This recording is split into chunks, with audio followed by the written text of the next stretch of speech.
Let's proceed on to longitudinal portal vein view, which is between shoulder and navel in its axis. Please show us the position of the probe. Thank you. Again, we place the transducer below the costal arch, between shoulder and navel, and we can see. I prefer another maneuver. I first take the subcostal view and then turn the transducer 90 degrees anti-clockwise. Ah, okay. So that's your approach. But it's the same view. It's the same view, just another way to approach it. Now we see portal vein on its way into the liver. And over there, common bile duct. Can we see? On its way out of the liver. Portal vein is going into the liver. No, the common bile duct is going out of the liver. Another picture. It's a video clip. Okay, you're right. So we have also the gallbladder in the view here. And portal vein in the dorsal part of the picture. And superior common bile duct, which is...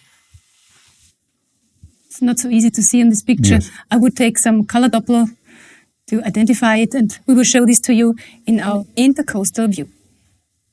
We have already seen branches of the portal vein and some bile ducts intrahepatic, but to detect the whole portal vein, we need another view. Can you show us?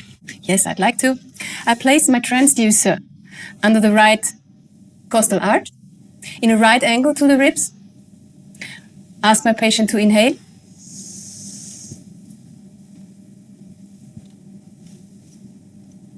So there you got it. Oh yes, nicely to see. Portal vein over here. And what's this small tubular structure? This should be the common bile duct. Correct, the common bile duct. It should not exceed 6 millimeters in diameter. I can measure it. When the gallbladder is present? Only 3.9 millimeters. So this is normal. When the gallbladder has been operated, the bile duct can be up to 10 millimeters, and this is still normal. But in this case, we can see the gallbladders over here. So there was no operation before. And this structure over here, just to tell? It's the IVC. This is another view we have to document in our report. So now we've got one last view for you. It's the intercostal view. So we place the transducer in between the ribs on the lateral thorax. In the intercostal space. And get this view. So we can see liver parenchyma, the IVC, portal vein, and in this view also the gallbladder. And I think we can see the bile duct over here. Common bile duct. Correct. So that's the best view. But that's a video. Everything in one view. That's a video. Okay. Thank you. That's even perfect. Portal more vein, beautiful. Bile duct. And the gallbladder over here. Gallbladder, yes. And with color Doppler we can identify the portal vein so that we don't mix it up with the common bile duct. Very fine.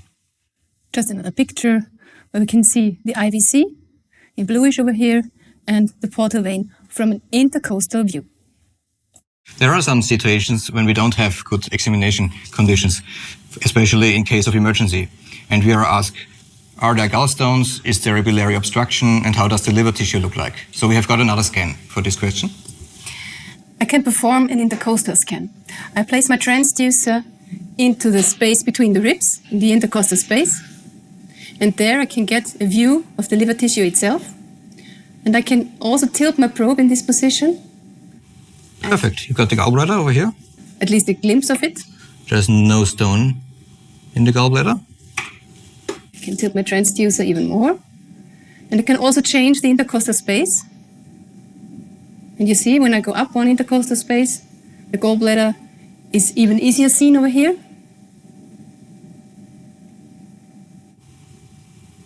And over there, you find the common bile duct. It's not dilated, so there's no biliary obstruction. So we could answer all these questions. So we can say this is our emergency scan for the liver. Let's recapitulate the most important measurements of the liver. We got the portal vein, which should be under 12 millimeters. The hepatic veins, which should be under 6 millimeters in the periphery.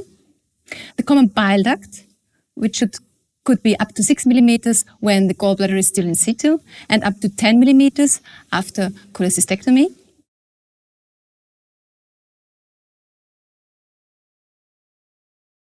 Do you remember the liver segments in our chapter of liver's anatomy?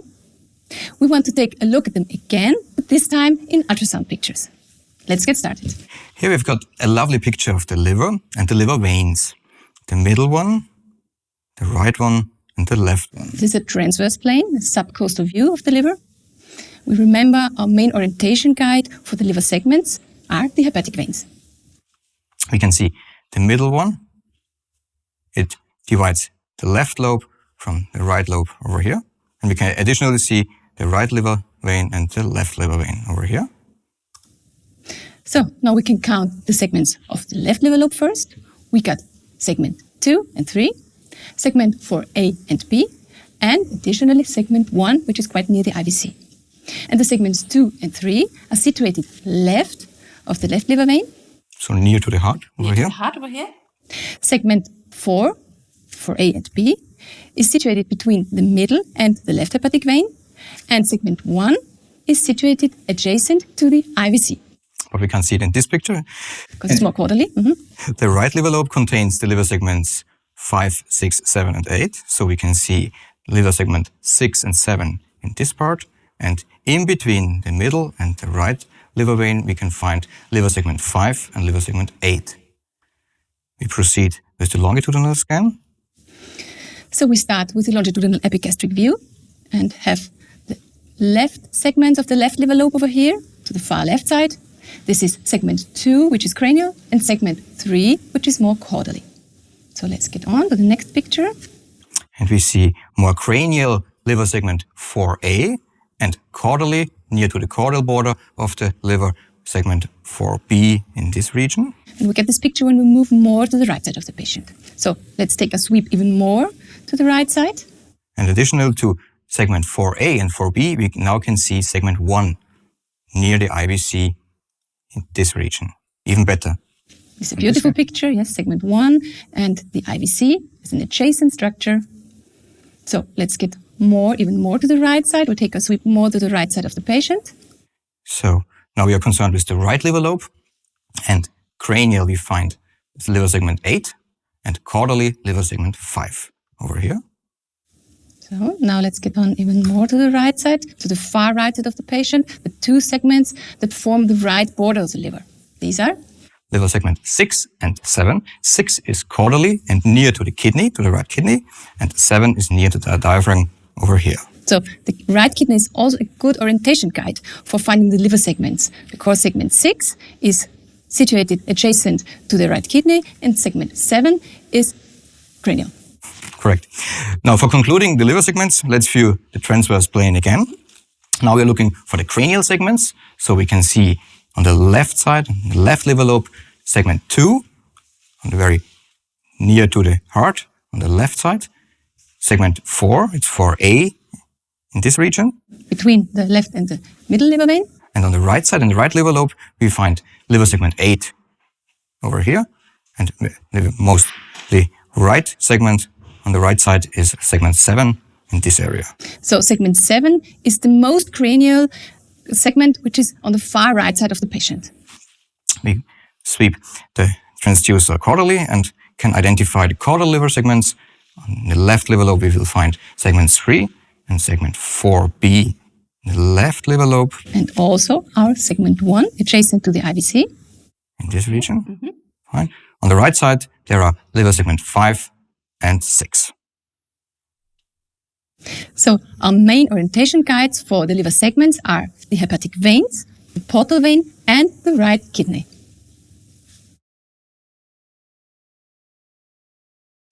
We start with the longitudinal epigastric view. Place the transducer in the midline in the epigastric area. Adjust our picture and can easily display the left liver lobe over here. So we can see branches of the portal vein, and over here, liver veins, diaphragm. Something moving over here. The heart. So we ask our patient to inhale, please. Now I tilt my transducer to the left side of the patient. Get a picture of the left liver lobe. Perfect.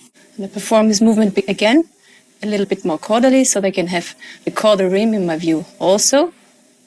Over here. And back to the midline again. Breathe normally, thank you. So we scanned the left liver lobe in longitudinal scan. Next, we proceed to the longitudinal subcostal view. We ask the patient to turn into a left lateral position. Again, I place my probe in the epigastric area in a longitudinal position. And now I move my transducer to the right side of the patient along the costal arch. You can nicely see the aorta over here, the heart beating here. The left liver lobe. And now please inhale. Over here, the liver vein and branches of the portal vein over here, with bright echoes in the wall. Keep my focus on the cranial part of the liver now. You can see the diaphragm over here. Until the very right rim. Exhale. Perfect. And inhale again, please. And now I go all the way back. So we focus on the caudal border of the liver and scan the parenchyma of the liver. Kidney over here. Back to the midline. Exhale and inhale, please. So, and now back to the midline again. Vena cava over here. The renal right artery here. Portal vein. And back to the midline. We proceed to the transverse view of the left liver lobe. Place my transducer in the epigastric area in a transverse position. Turn it a little bit to adjust to the left costal arch. Ask my patient to inhale. And tilt my transducer upwards so I can see the left liver lobe in the transverse position. The left liver vein over here. IVC. Now I go back to the midline. Exhale and inhale again. And proceed to the subcostal transverse view. So we have seen the heart over here, liver parenchyma, IVC, right, middle, and left liver vein very nicely over here. Exhale and inhale, please. There are normal findings in the liver parenchyma. Now I tip my transducer more caudally. So we see branches of the portal vein, hepatic artery. Once again, IVC. And to the caudal rim of the liver. And again, a little bit more laterally, so that I get the lateral parts of the liver in my view too. Again, inhale, please. Tip my transducer upwards and slowly downwards. And keep also the right parts of the liver in my view. So we also see the uppermost regions of the liver, segments 7, 8, 6, and 5. And downwards. Right kidney over here. IVC. For the longitudinal portal vein view, I place the transducer below the costal arch in an oblique position. You can easily display. Portal vein over here. IVC is inferior to the portal vein. In this region we can detect the hepatic artery and the common bile duct as a tubular structure. Very nice. Over here is the aorta. Maybe we could show the portal vein and the common bile duct in a nearer field. So we zoom to this ligament, this portal vein, common bile duct, and hepatic artery in this region. Beautifully displayed. We can add color Doppler, and we can see flow in portal vein, the hepatic artery, and no flow in the common bile duct.